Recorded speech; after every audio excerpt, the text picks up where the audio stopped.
Aha, nkarhi lowuya kwatsa wena u nga va u ri entirhweni, abazini, athekisini kumbe amutini wa wena. Tiphine hi ku swilovolovo swa hita ku yini se swi phamiwile. Xa wena i ku pfula a tindleve na mahlo a mihleketo. Hi teto.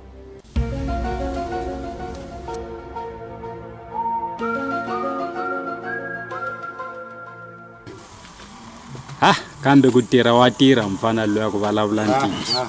U ringeta ku yini? U ringeta ku vulavula ku yini? U nga yima ni hlamusela Hlengani. U hlamusela yini musisinyana? U hlamusela yini? Hayi. U lava ku vula ku hina van'wana hi tirhi nchumu. Hayi zona na ku va zona zona vulaka zona. Ku lava ku hanyanya mahlo, ku lava ku hanyanya mahlo va musisinyana. U lava u zona ku mfana loya u na vuxaka na supervisor. Hi ku na hambi loko swi nga nyaweli ku rumbidziwa. Ika. A ni va murumbidzela xinga xona hikuva a nge se tshama a lova hambi ku nonoka tirhweni. A ni zi ku na siku wena u hetiselaka kwala ku tala tirhweni loko se hi suka lanjini.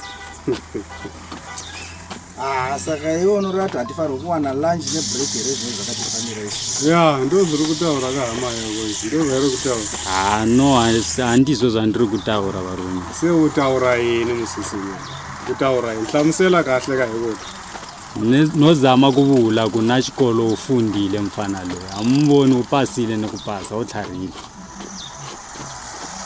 Msisinyani basa. Hayi man, wena u nga lavi ku hi engetela u karhala man. U vula u ku pima bwala ka maxekixeki swi za swi lava ku munhu a pasa xikolo sweswo. Kona ku kombile maphepha ya kona lawa komba ku na loko a swi lava ni ku ni yena u pasile xikolo u kombile maphepha ya kona a swi lava ni ku ni kombile na ku vona masikwana lawa musisinyana kona vona la ku ti endla xangwari ya yena na ku vona loko ku promotiwa loko ku lavaka wa ve ku muwandzira manje. Ni muwandzira yena ni zina ku muwandzira anyway a hi hambaneni na rona hambana timhaka ta le tirhweni u nga ni dzahisa ka musisi kasi na yo wa ku dzaha here xan'wari ya Hlengweni.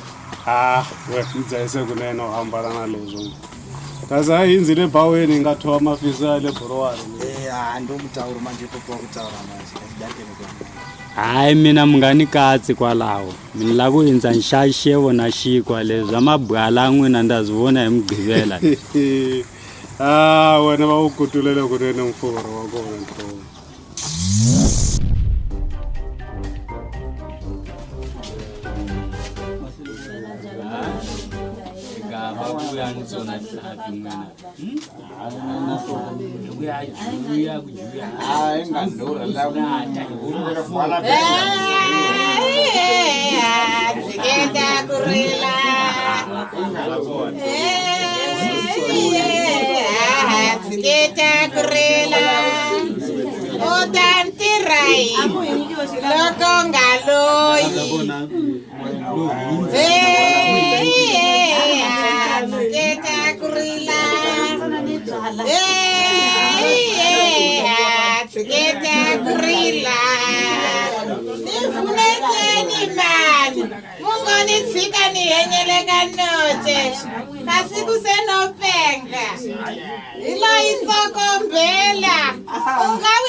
What?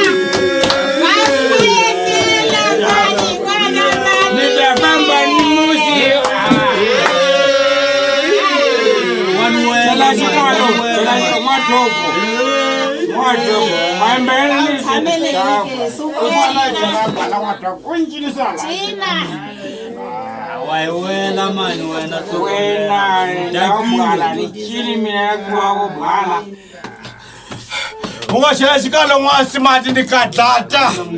Ungachela xikalo n'wasi mati ni kadlata mani karele ngopfu. Tsokombela.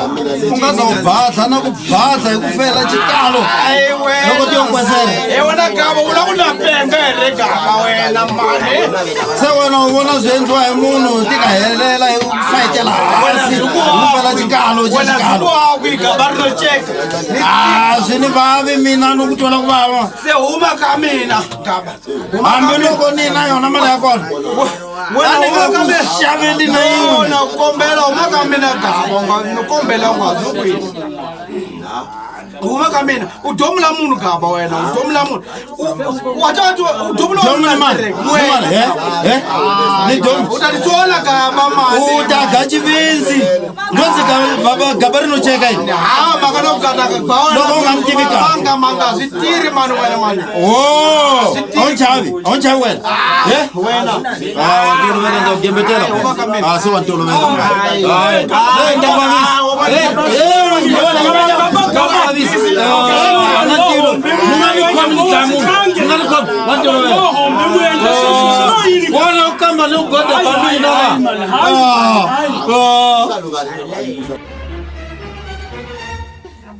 Upopi wa nyamuta uyohliti n'wadova muyikhuma kwihi mali n'wan'wana nga ni xavela va xikalo ka Ka phida futhi weyini wena nyenyana ni ta nga ni xavela va xikalo wena wona lexi u xi lavaka la ka mina nuku xi kasi ni rhukanile kumbe ku rhukatela loko ni kombeliwa xikalo n'wadhovo u nga lavi ku ni endla benzi wa swi twa siku leliya la swi kahle eka gaba leyi u tona mali wena wa thofu Ni endle yini? na nyamuti wa ya mahlweni na mhaka ya ku ni na mali loko wena yi pfumala mina ni yi kuma kwihi mali ya kona kasi sorry we a ni nga swi tivi ku swi ta ku solisa n'wadhovo yana ku vona ku wa hlota se u ta ni kuma endle mina ni duri mina Kasi n'wina mulwela yini? Mulwela ya tsokombela.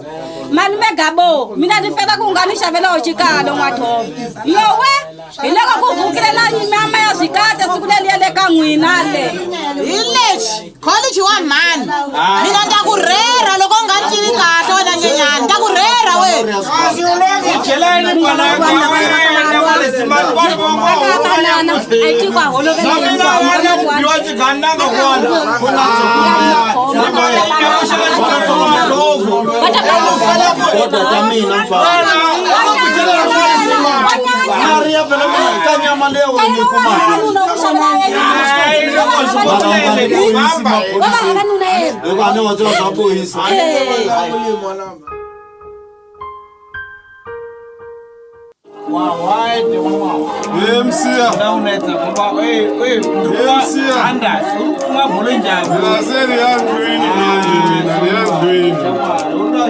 Kuya ndwini kweko sawira kana uchilava doro nduza ndikushavele mani.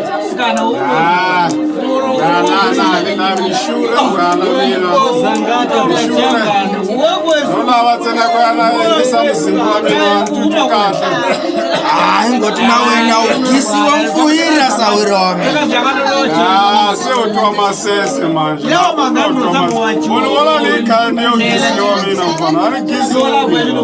kona kajiswa ndiani Iya munhu wako zvanzi ndafunga mukadzi wangu. mukadzi waitsiripo isiwa na lavu kudobe kazara Sala na mahola wena wena. Sebelana famba mina. shenda mberi kunyengerera rinosebwaneiko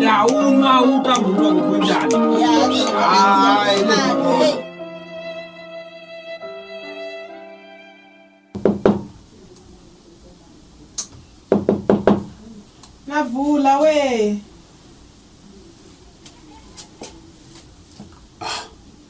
Kalo ni mana ngetlela la.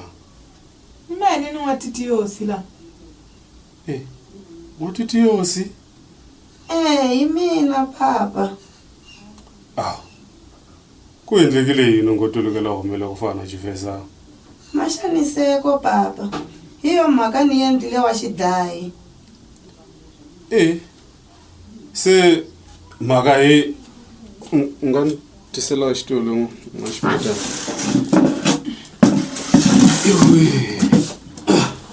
se mhaka ya kona yini Amos u wile a tshoveka voko. u wile a tshoveka voko loko se swi te yini U wile tomeni na byeni wa mujingwidzi. a hi loko yini ka titoma kasi laha mutini ko va na ndlala la ko ha mapa hi ku a hi khale ni rhumele mali yo xava mapa ka titoma tigeliwa ndlala hina n'wina va xayi I nava n'wina mhani wa xipetani. Kona hi ta ku swi yini hikuva mahuwele vafana. o bungela Amos o bungela na mutiva a fana a xupuliwa swikoti leswo ha va xayi ka matitwa n'wana u wile a tshoveka voko n'wina mi a fanele a biwa a byi lava a engeteliwa ku twa ku vava eku a nga ha swi phindi se u le kwihi U se le xibedhlele. Va te va ta mu meka plasta munduku. se u lava ni twa hi wena la mutini hayikhona leti ku ri government yi nge tirhi la mutini wa mina vona switanana ni nge tirhi loyi a nga titwana ni mina ni mani ngola ku macinca hi ku nawu lowu n'wina mu va veka laha mutini nyamuntlha mi lava ku tshola ndlula makokora se loko va swi tiva ku nawu vekweni mina la mutini ku ni pikisela leswi ni pikiselaka xo ni pikisela loko swi hi sweswo ku nga veki nawu laha mutini mi ta endla leswi mi lavaka nkarhi wa n'wina wena u rhandza ku pikisa na ku kombelena ngopfu kanibe a nge te nawu u fanekele ku cinciwa mina kona loko ko va bya nyamuntlha ntsena loko i mhaka ya nyamuntlha mi ta ku yini hi ku hi zwona bya n'wina a swi kanetiwi mi te we wenda kahlula ku suka tirhweni mi te hale ka mutata mu vuya leswi he wona n'wina xipeta mi chika laha mbedweni mi ta kota ku tlela na titana hayi mhaka ya xirhandza n'waxipetana hayi mhaka ya xirhandza xoko u nga yena u lombile u va u byi twa ku mundzuku nene ni cako matitiosi wa tlhela kaya na n'wana wa yena n'wina mo huma mama ya tlhela kule va nga kona hi ku leswo ku ta cinciwa mbedweni vanhu vo Mina ni telangi ku ta holovisa vanhu la.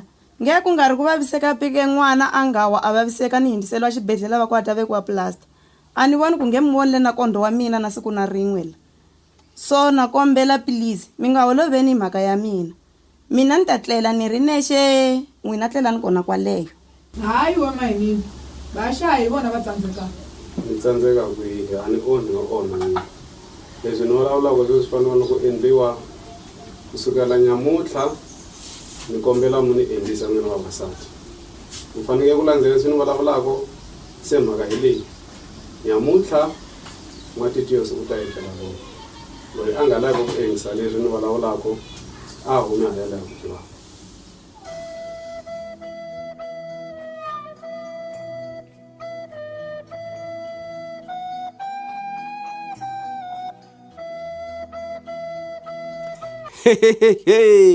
Hlengani ako ka musisinyani na ku vona eku u ti endla xa n'wari ya mfana luya hiko ku lava promotion ke le xigarapasi a ku vutaniwi loyi a twako hi loko Loveness a ku loko u lava ku ni ku tata hi le rhandzu ni nga ku tata sweswi leno musiya a ku xikosi a xi voni N'waxipetani u bava a kalakasa we ku chika mbedweni a ni qali se ku ta hlula mani laha ka Hlengani na N'waxipetani u nga kayeli xiphemu lexi landzaka a mu yingiseriwa hina hi mu tisela a mavito a vatlangi va xiphemu hi ta ku yini tsokombela Inoki Mthangwani Chauke rin'wani vito ka tiwa ku ri Muzambia xa ka Mthangwani kaya ka huma a Xireti South a Xikwedziva namba 9 Davula Dilo ni Vincent Makia Sumbani rin'wani vito leri tiwaka ku ri King of Xireti South kaya ka huma a Xipinta ka Xihosi N'waxipetani ni Xisani Khwashu